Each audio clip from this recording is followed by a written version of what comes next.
আমরা কি তোমার চরণ সেবা করতে পারি না? তখন চন্দ্রাবলীর নয়নের জলে আর তার ভালোবাসায় গোবিন্দ বাধা পড়ে গেলেন। কারণ তিনি ভক্তাদির ভগবান, ভক্ত বাঞ্ছা কল্পতরু, ভক্তের মনোবাসনা পূর্ণ করা তার একমাত্র কর্ম। তাহলে কি হবে?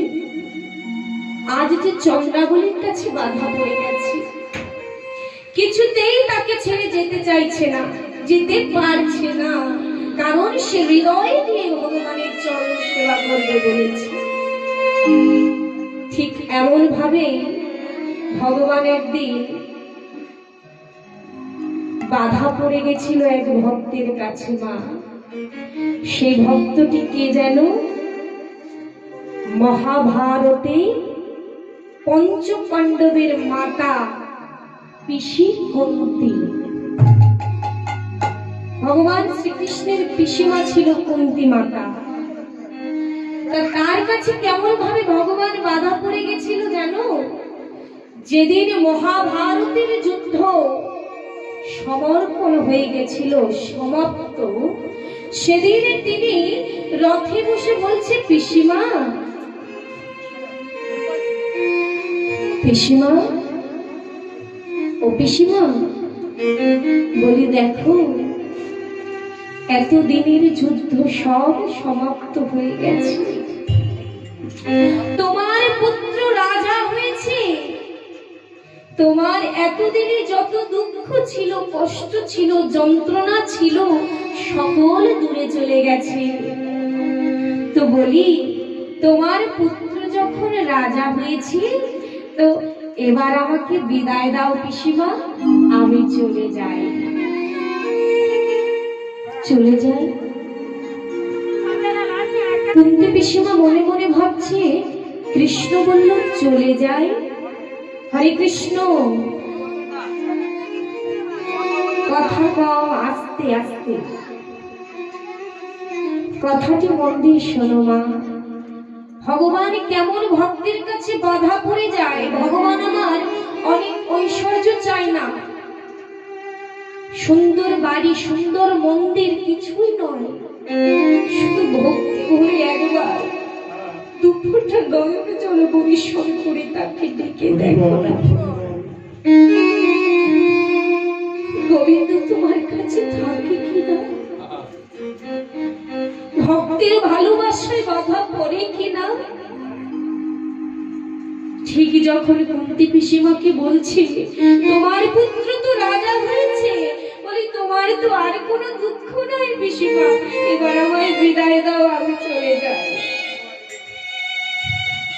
যখন বলেছে চলে যায়, তখনই পিসিমার মনে একটি সন্দেহ হয়েছে। আবার কৃষ্ণ বলছে, পিসিমা, বলি আজ তো আমি চলে যাচ্ছি, তা তোমার যদি আমার কাছে কিছু চাইবার থাকে তুমি চাইতে পারো।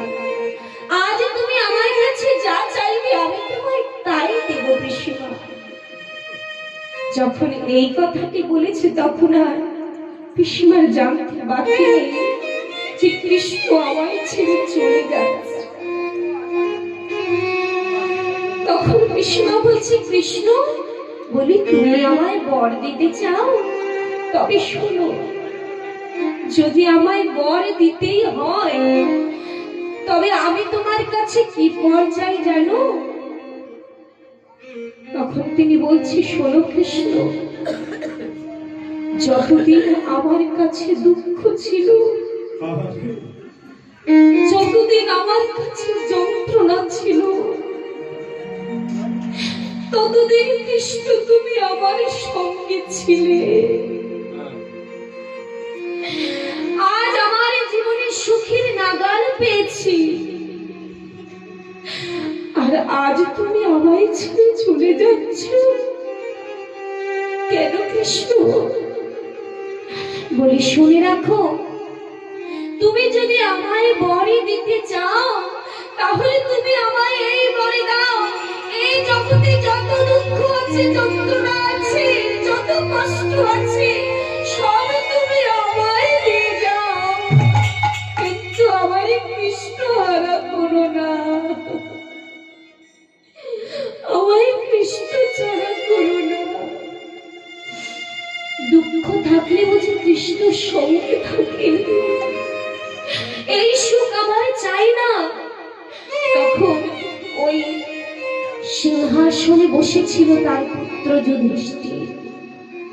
যুধিষ্ঠিরকে দেখে বলছে, বাবা বাবা তুই নেমে আয়, অমর সিংহাসনের আমার কোনো প্রয়োজন নেই, যেখানে আমার কৃষ্ণ নেই সেখানে আমার কিছু চাই না, আমি এসবে কিছু চাই না।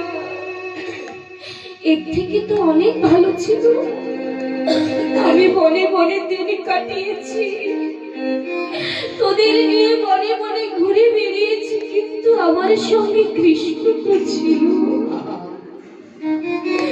কিন্তু আজ এই রাজ সিংহাসন পেয়ে আজ কৃষ্ণ আমার থেকে দূরে চলে যাচ্ছে, এটা আমি সইতে পারবো না,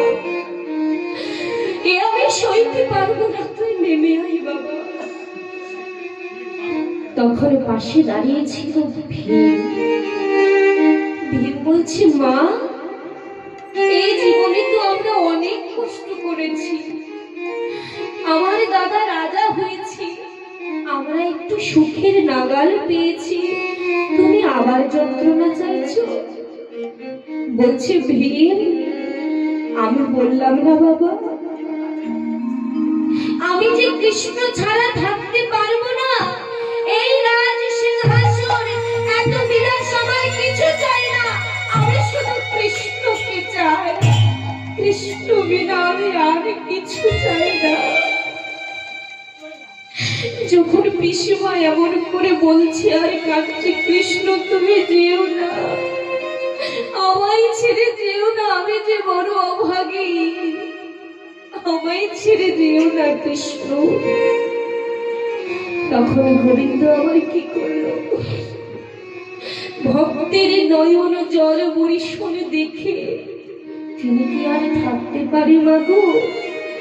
কারণ ভগবান আমার সকলে কিছু সইতে পারে, সইতে পারি না দুটি বস্তু, একটি হলো কোন ভক্তের অহংকার, আর একটি হলো কোন ভক্তের চোখের জল। যখন পিসিমা নয়নে জল বরিশনে করে কাঁদছে, তখন গোবিন্দ বলছে, পিসিমা তুমি আমায় এত ভালোবাসো, তুমি আমায় এত ভালোবাসো পিসিমা, যে তুমি আমার জন্য এত দুঃখ কষ্ট সহ্য করে তুমি এই রাজ বিলাস পেয়েছো, আর আমার জন্য সব ত্যাগ করে দেবে। শোনো পিসিমা, আজ আমি তোমায় বলে গেলাম, আমি যে তোমার ভালোবাসায় তোমার ভক্তিতে যে আমি বাধা পড়ে গেলাম, তুমি যখনই আমায় যেভাবে যখন ডাকবে আমি তোমায় সেভাবেই দেখা দেব। তাই মাগো, ভগবানকে ডাকতে গেলে বেশি কিছু প্রয়োজন হয় না, ভক্তি ভরে নয়নে জল বরিশন করো,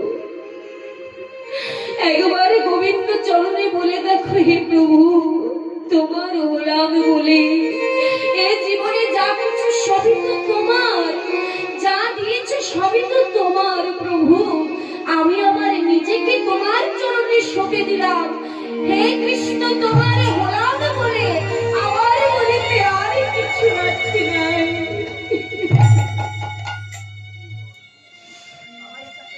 তাই তো আজ চন্দ্রাবলীর কাছে গোবিন্দ আমার বাধা পড়ে গেছে, তাই ভক্তের কাছে যখন বাধা পড়ে গেছে না, আর সে যেতে পারলো না। সারা নিশি চন্দ্রাবলী গোবিন্দকে পেয়ে মনের আনন্দে সেবা দিচ্ছে, তার যেভাবে ভালো লাগছে তেমন ভাবেই সেবা দিচ্ছে। আর এদিকে রাধারানী তো আমার মা বসে আছে, বধূ আসবে। বধূ মানে লক্ষ্য করে সে কখন থেকে আশাপতি লক্ষ্য করে বসে আছে। বসে থাকতে থাকতে নিশি প্রভাত হয়ে গেল, কিন্তু বধূ তো এলো না। তাহলে কি বধূ আর আসবে না? সে কি জানে না আমি যে কত কষ্ট করে তার সঙ্গে একটু সাক্ষাৎ করতে এসেছিলাম, আমার বধূর চরণ সেবা করতে এসেছিলাম? সে কি জানে না? তাই মনের দুঃখে মনের কষ্টে সকল কিছু যা সাজিয়েছিল সকল কিছু ছিঁড়ে ছুটে নিয়ে চলে গেল ওই যমুনায়। যমুনায় গিয়ে ভাসিয়ে দিয়েছে। যমুনা আমার ঢেউ তুলে দিয়ে বলছে, রাধে রাধে, বলি তুমি যে ফুলো ডালা মালা আমার বক্ষে দিয়েছো, এটি তো কৃষ্ণ অপ্রসাদী মালা। প্রতিদিন তুমি আমার বক্ষে কৃষ্ণ প্রসাদী মালা দাও, কিন্তু আজ তো এটা কৃষ্ণ প্রসাদী নয়, এ আমি নিতে পারবো না, তুমি নিয়ে যাও। এই বলে সকল কিছু ঢেউ দিয়ে আমার দিয়ে তুলে দিও। রাধারানী কি করবে মা? মনের দুঃখে মনের কষ্টে সব ফেলে রেখে বধূকে স্মরণ করছে আর বলছে, দয়াময়, আজ কি তবে আমি তোমার সেবা থেকে বঞ্চিত হয়ে গেলাম? বধূ, তোমার সেবা থেকে আজ আমায় বঞ্চিত করে দিলে। বলি বধূ, একবার তুমি আমায় দেখা দাও, একটিবার দেখা দাও দয়াময়, তুমি কোথায় আছো? দেখা দাও,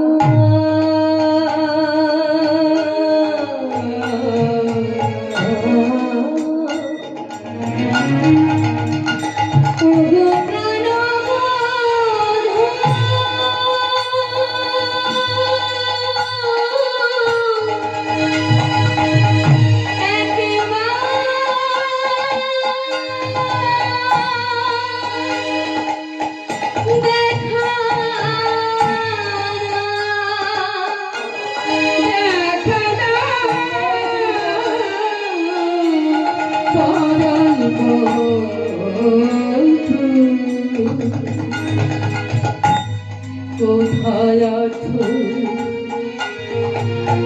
তুমি? নিজ গুণে কৃপা করে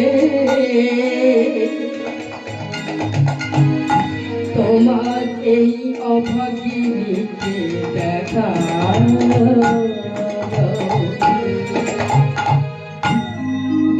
দয়াময়, একবার দেখা দাও। এমন করে বলতে বলতে সে আবার সেই কুঞ্জের ভিতরে গিয়ে বসে আছে বন্ধুর অপেক্ষায়। আর এদিকে চন্দ্রাবলী যখন সেবা দিচ্ছিল, সেবা করাতে করাতে কখন যেন সে ঘুমিয়ে পড়েছে। আর ঘুমানো ঘরে তো আমার গোবিন্দ থাকে না। যেই ঘুমিয়ে পড়েছে সেই সুযোগে যেমন ভাবে ছিল তেমন ভাবে ছুটতে ছুটতে চলেছে রাধারানীর কাছে। রাধারানীর কাছে যেতে যেতে অমনি ভেতর থেকে সখীগণ দেখছে বধূ আসছে। দেখে সখীগণ বাইরে এসে বলছে, কি শ্যামলা গো,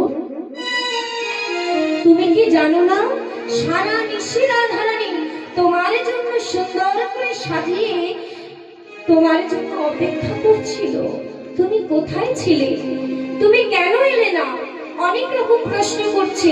তখন বধূ বলছে, গোবিন্দ বলছে, সখী আজ এখন আমায় যেতে দাও, আমায় রাধারানীর কাছে যেতে দাও, সকল কিছু আমি তোমাদের বলবো। অমনি গিয়ে দেখছি রাধারানী বসে আছে, আর গিয়েই অমনি রাধারানীর চরণে গিয়ে পড়েছে। রাধারানী যেই চরণে পড়েছে, চরণটি ধরে বলছে, রাধে রাধে, তুমি আমায় ক্ষমা করো রাধে, আমি যে রাধা অপরাধী, আমি যে অপরাধ করেছি, তুমি আমায় ক্ষমা করে দাও রাধে। আমি বলেছিলাম তোমার কাছে গত নিশীথে আসবো, কিন্তু আমি আসতে পারিনি, তুমি আমায় ক্ষমা করে দাও রাধে। যখন এই কথা বলেছি মা, রাধারানী তো ঘোমটা দিয়েছিল, উনি ঘোমটার আড়াল দিয়ে একটু আপাদমস্তকটা দর্শন করেছে। গোবিন্দ দর্শন করে ওই যে ঘোমটা তুলে বসে পড়লো, ওই যে মান করলো, আর ঘোমটা খুললো না। ওই যে রাধারানী আমার মান করেছে, এইবার গোবিন্দ শত চেষ্টা করেও রাধারানীর মান কিছুতেই ভাঙতে পারছে না। সকল কিছু খুলে দিয়ে দিয়েছে, মাথার চূড়া, হাতের মোহনু বাসি, সকল কিছু রাধারানীর চরণে বলছে, রাধে তুমি আমায় ক্ষমা করো রাধে, আর এমন ভুল আমি কখনো করব না, আমায় তুমি ক্ষমা করো। কিছুতেই ক্ষমা হচ্ছে না। যখন দেখছে কিছুতেই ক্ষমা হচ্ছে না, তখন কিছু বুঝতে না পেরে রাধারানীর চরণ যুগলটি মস্তকে ধারণ করে কি বললে, মস্তকে ধারণ করে বলছে, মস্তকে ধারণ করে বলল, দেহি পদ পল্লব মুদারম, দেহি পদ পল্লব মুদারম, দেহি পদ পল্লব মুদারম। অর্থাৎ রাধে দেহি পদ পল্লব মুদারম, দেহি পদ পল্লব মুদারম।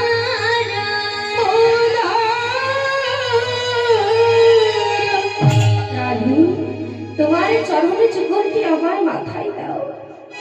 আমার এই যে দেহি পদ পল্লব মুদারম, এই যে রচয়িতা যিনি রচনা করেছিলেন তিনি কে?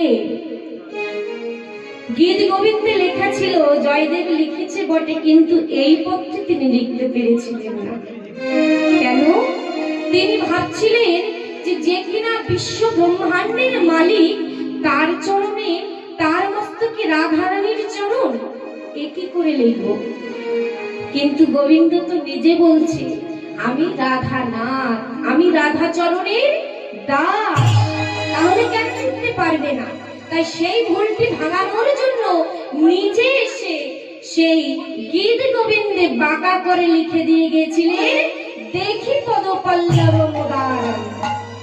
হ্যাঁ, তাই সেই গীত গোবিন্দে এখনো আছে, সেই দেহি পদ পল্লব মুদারম ভক্তকে বুঝিয়ে দিয়ে গেল যে রাধা চরণ আগে ধরো, তারপরে গোবিন্দ চরণে মিলবে। তাই আজ যখন রাধা চরণ মস্তকে নিয়েছে, তবুও তাতেও কোনো কাজ হলো না, তখন আর কি করবে? মনের দুঃখে সেই স্থান ত্যাগ করে গোবিন্দ চলে যাচ্ছে। যখন গোবিন্দ মনের কষ্টে, মনের দুঃখে চলে গেল, তখন কিন্তু রাধারানীর চৈতন্য আসে। এবারে বাইরের থেকে শুনতে পাচ্ছে সুখ আর শাড়ির দ্বন্দ্ব। যেই সুখ শাড়ি দ্বন্দ্ব করছে, বলছে ওই তো তোমার রাধারানী, যে কিনা যে গোবিন্দের চরণ আমরা এত কষ্ট করে পাই না, আর সেই গোবিন্দ তোমার রাধারানীর চরণ ধরলো, আর সেই রাধারানী তোমার আমার গোবিন্দকে তাড়িয়ে দিল। বলি কেমন, এ কেমন কথা? এমন সকল কিছু যখন ঝগড়া দ্বন্দ্ব করছে, এই কথা শুনে রাধারানী চৈতন্য ফিরে এসে অমনি চরণ তলে তাকিয়ে দেখছে বধূ নেই। সখী, বলি সখী, আমার বধূ কই? আমার বধূ কোথায় গেল? আমার বধূ তো এখানেই ছিল। কল্লা সখী, আমার বধূ কোথায় গেল? আমার বধূকে তোরা দিলে, আমার বধূকে যে আমি হারিয়ে ফেললাম, আমার বধূকে আমি এখন কোথায় পাবো? কল্লা সখী, কি হবে তখন? বলি বধূ তো চলে গেছে, বধূ তো চলে গেছে।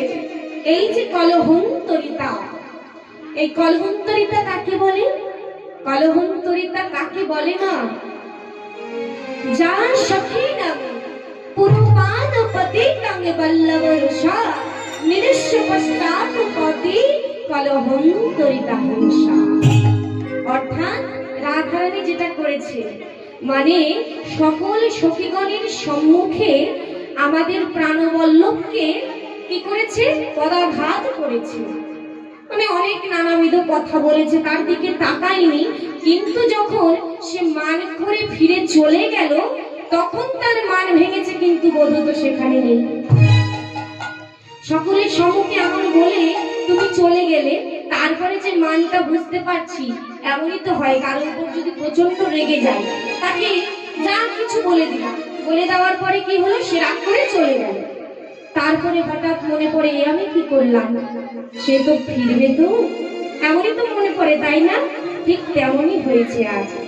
যখন এমন হয়েছে তখন সখীগণকে বলছে, সখী রে, তোরা আমার বধূকে এনে দে, আমার বধূকে না পেলে যে আমি প্রাণে বাঁচবো না, এ প্রাণ রেখে তাহলে কি লাভ যদি আমার বধূই না আসলো। তাই কি বলছে, মান করেছে তাই বুঝলাম বধূ শুধু আমার নয়।